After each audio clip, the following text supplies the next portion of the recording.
What's up, Malakas? I'm George. This is MalakaMotorsports. We are here at SRM Sillyrabbitmotorsports here in Vegas. You guys saw that earlier today we were at Iris Motorsports checking up and dropping off the RS3. Here we're checking up on my heart, my pride and soul, my B5S4. So if you guys have been following our videos, following our footage, following our feed on Instagram and Facebook, you know that we've been building cars, right? Stavros' 12-valve VRs had completely re-ramped. Well, what I did was I had a narrow-body 24-valve VR6 car running on ME7 that was kind of spliced together. Software wasn't really fully developed yet. Car wasn't really fully developed yet. A lot of the parts didn't really work together well. So it was a mess. So we ended up finding a wide-body chassis. Luckily, it was a client that turned into a friend, was looking to get rid of the chassis. We picked it up.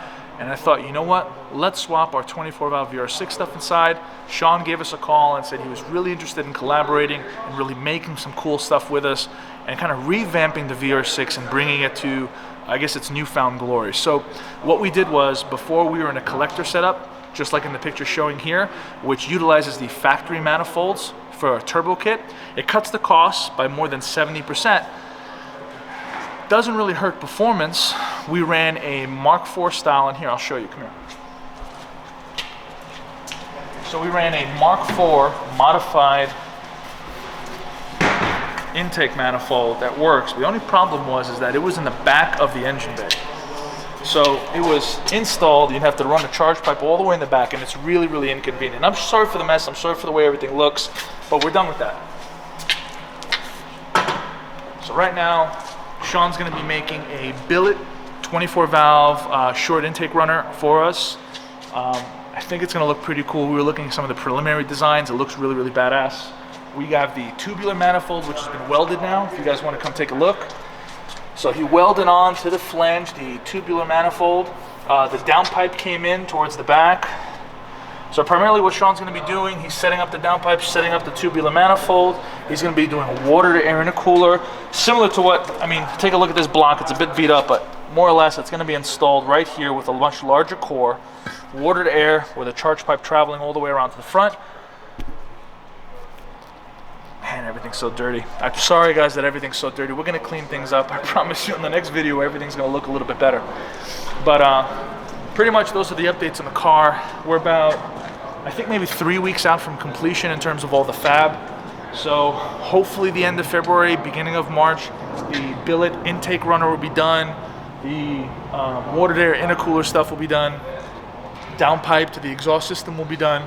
And then we can come in, finish coolant line fab, which a lot of the old coolant lines will work, but just to make things a little bit more pretty, a little bit more legit, we're going all out this time, so we want the car to be absolutely perfect with no issues. I've also relocated the coolant bottle towards the back of the firewall, and we relocated the battery inside the trunk. So again, it's not finished yet, but this should give us an edge in terms of what we were dealing with last time. Last time we were dealing with a lot of hot temperatures. The coolant bottles, you guys remember, was located here towards the bottom.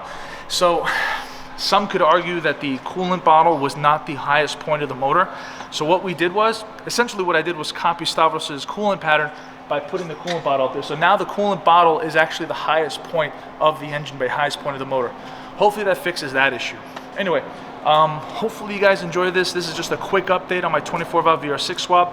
I'd love to have it back up and running soon. You know, the goal is to have this car at the roll races. Goal is to have this car at the top speed races. I've never owned a wide body car before, so this is my first wide body car. So I'm really, really excited about that. And plus, you know, of course, my dream to have a VR6 car that's actually making some serious power, which we haven't achieved yet. And I think Sean here at SRM could kind of help us do that. Anyway, I'm George. This is MalakaMotorsports. This is Sillyrabbitmotorsports as well.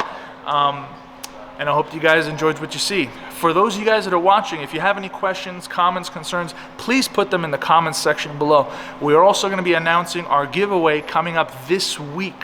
Remember, you have to be subscribed, you got to like, you got to be part, and hit that bell to be notified when we pick a winner of what we're going to be giving away.